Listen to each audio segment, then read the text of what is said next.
오늘의 말씀은 디모데전서 1장의 말씀입니다. 능하게 하신 예수 그리스도에 대해서 묵상하도록 하겠습니다. 사도 바울은 12절 말씀에 나를 능하게 하신 그리스도 예수라고 고백하며 13절에는 내가 전에는 회방자요 핍박자요 포행자였는데 도리어 긍휼을 입은 것은 내가 믿지 아니할 때에 알지 못하고 행하였음이라 고백하고 있습니다.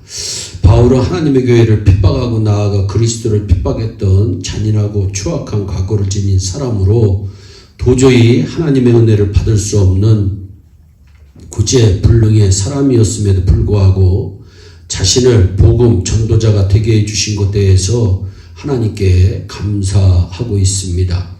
그러면 바울은 그를 능하게 하신 그리스도 예수께 무엇을 감사했는가에 대해서 묵상하며 은혜를 체험하기를 원합니다. 첫째, 하나님의 복음 쫓는 일을 능하게 하신 그 하나님께 감사합니다. 11절 말씀에 보면 이 교훈은 내게 맡기신 바 복되신 하나님의 영광의 복음을 따름이라 쫓음이라. 하나님의 복음을 따르는 일이란 복음을 순종하고 하나님의 말씀 안에서 살며 하나님의 복음을 증거하면서 사는 것을 의미합니다.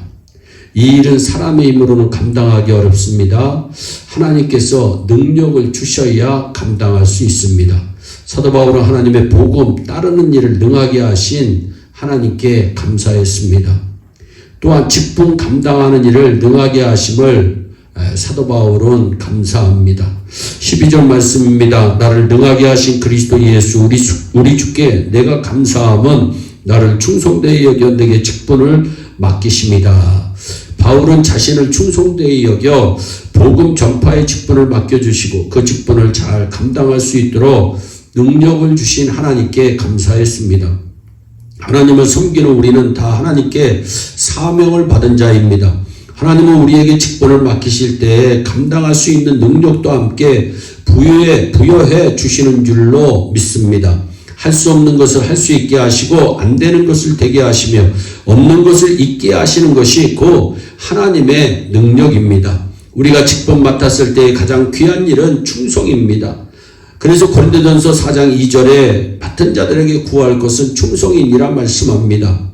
하나님께서 우리에게 원하시는 것은 맡은 일에 충성하는 것입니다.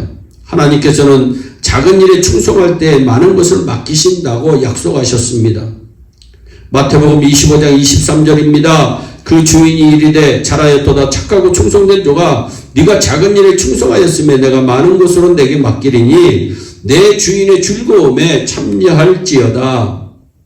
또한 생명의 면류관을 하나님께서는 약속해 주십니다. 네가 죽도록 충성하라 그리하면 내가 생명의 면류관을 네게 주리라. 계시록 2장 10절의 말씀입니다. 충성의 뜻을 한자로 살펴보면 충자는 가운데 중자에 마음 심자를 바친 것이고 성자는 말씀 언변의 이룰 성자입니다. 풀이하자면 마음 중심으로 말한 것을 이루어 드리는 것입니다. 또한 마음 중심으로 하나님의 말씀을 이루어 드리는 것입니다. 다시 말해서 하나님의 말씀을 마음 중심을 다하여 순종하고 복종하며 따르는 것이 충성입니다.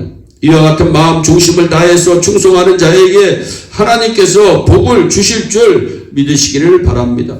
우리는 하나님의 직분을 맡았을 때 감사하는 마음을 가져야 합니다. 감사하는 마음이 있을 때 그 일이 즐겁고 좋은 결과로 이어지게 되는 것입니다. 불평을 하게 되면 일 자체가 싫어지고 일이 잘 이루어지지 않습니다. 하나님께서는 감사하는 자에게 함께 해주시고 영광을 받으실 줄 믿으시기 바랍니다. 그러나 불평을 하게 되면 하나님이 영광을 받으시지 않을 뿐 아니라 다른 사람에게 촛대를 옮길 수가 있습니다.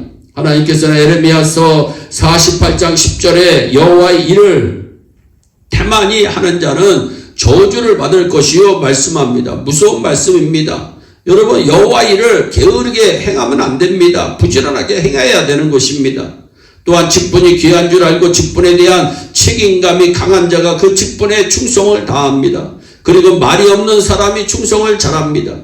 디플러라고 하는 사람은 말합니다. 하나님은 부지런한 자에게 하나님이 예비하신 모든 것을 아낌없이 주신다고 했습니다. 하나님은 충성하는 자를 기뻐하시고 그에게 예배하신 모든 것을 아낌없이 부어주시는 분이십니다. 셋째로는 믿음의 삶을 능하게 하신 하나님께 감사합니다.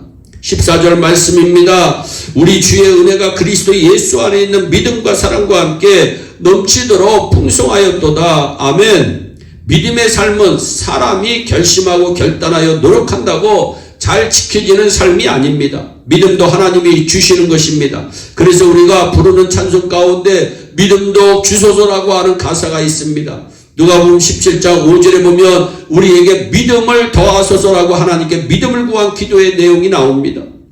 사랑하는 여러분, 믿음이 약하다, 믿음이 식어졌다, 믿음이 희미하다라고 생각될 때 믿음을 달라고 하나님께 기도하시기 바랍니다.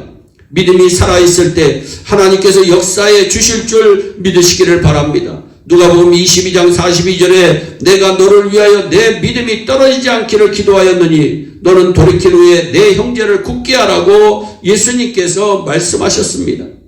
믿음이 참 중요합니다. 하나님께서는 우리의 믿음을 통하여 구원의 역사를 이루십니다. 주 예수를 믿으라 그리하면 너와 내 집이 구원을 얻으리라. 사도행전 16장 31절의 말씀입니다.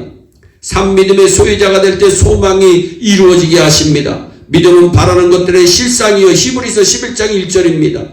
믿음으로 응답을 받게 하십니다. 무엇이든지 기도하고 구하는 것은 받은 줄로 믿으라 그리하면 너희에게 그대로 되리라. 마가복음 11장 24절입니다.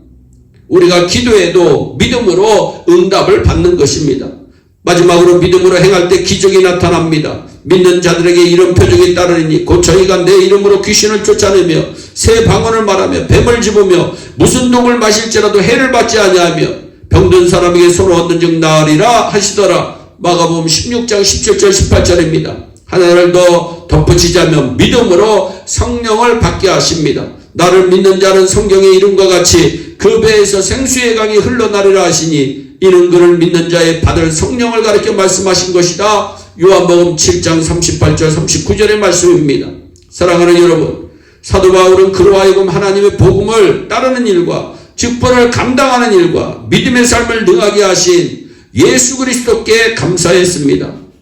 여러분들은 무엇을 감사하며 신앙생활을 하고 있습니까? 바울처럼 하나님의 복음을 순종하고 하나님의 말씀 안에서 살며 하나님의 복음을 증거하는 일과 직분을 잘 감당하는 일과 믿음의 삶을 능하게 하시는 하나님께 늘 감사하면서 승리하는 우리 모두가 되기를 주 예수 그리스도의 이름으로 축원합니다. 기도하겠습니다.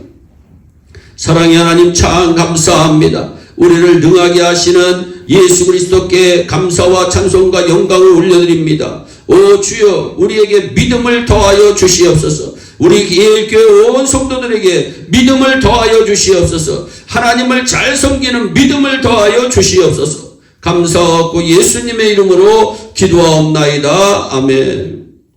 오늘도 주 안에서 승리하는 복된 하루 되시기를 바랍니다. 감사합니다.